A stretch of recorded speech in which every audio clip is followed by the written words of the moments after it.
Adri, I mean, with such a dominant first half, does it feel like maybe dropped 2 points tonight with the way the second half went? Yeah, for sure. I mean, we came in saying we want to play our football, we want to be confident, we want to be brave, we want to go after them. And we had a really good first half, and we came here saying, okay, we're going to go out, we're going to do even more. We did everything we could, and even the second half was really good, but another set piece goal, which is something we'll look into. Partially, I could have marked him, so that was kind of on me, but listen, we look at these things again and again on video when we come back in on training, and then we take the positives into the next game, the last game before the break. Attacking. I mean, even Dill had 2 in the first half where he tried to flick it on.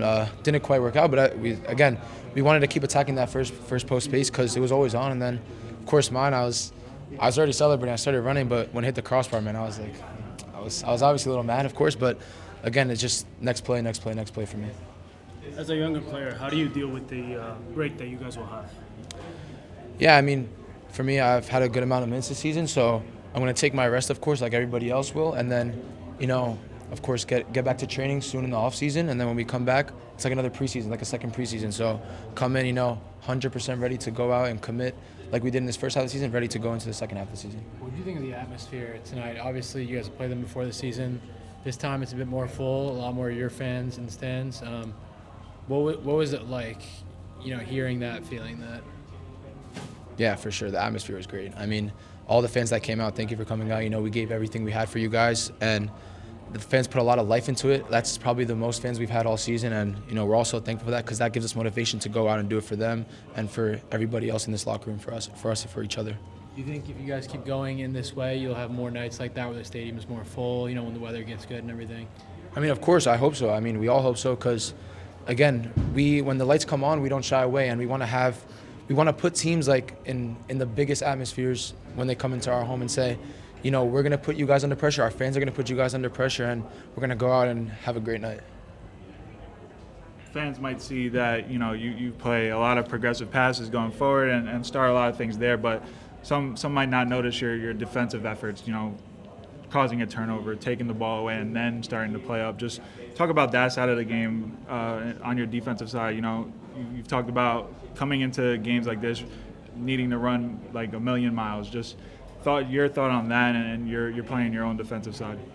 Yeah, like you said, attacking wise, I try to break as many lines as I can when I get the ball, play forward, and then why can't I do the defensive part? You know what I mean? I've been working to get a balance of both, and in training every day, it's been going in a really good way. So when it comes to games, like how do I move my feet? How do I, against shifty players like Maxi Morales, unfortunately got injured, but Fernandez Marcal, he's a really shifty player as well. So when it comes to big players, how can I, show my defensive attributes against them?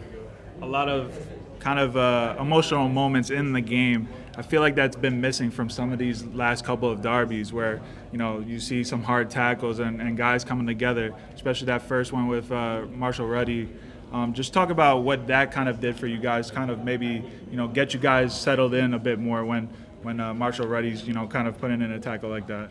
Yeah, it's a derby. And, when you always go into one of these games, you want to make the first tackle. You want to set the tone from the start and go out and just send a message to the other team like NYCFC and any other team that we play in our home. So once we do that, we know, and the other team knows that we're not messing about and we're going to go after them. We have time for one more question. Go ahead. Go, you got it. The back line's been changing a lot. That's due to a lot of things, right? Injuries, rotation, things like that. What's that like for you as a six, being in front of, a center back pairing where Michael's still tinkering, even the outside backs, things have been changing. Like, how do you feel defensively, and how do you think you guys are managing defensively in particular? Listen, all of our center backs, wing backs, our full backs have different attributes, but the principles don't stay the same, don't change when someone else is on the field. You know what I mean? I trust all those guys in the back, and I know they're going to give their all, and they're going to protect the space behind me, and I'm going to protect the space in front of them. So communication's been there, like organization, everything. Yeah, of course. Yeah, in training every day, it's getting better and better. The connections are growing more and more, and again, it's going in a really good way. Whoever's on the field, so we just want to keep going.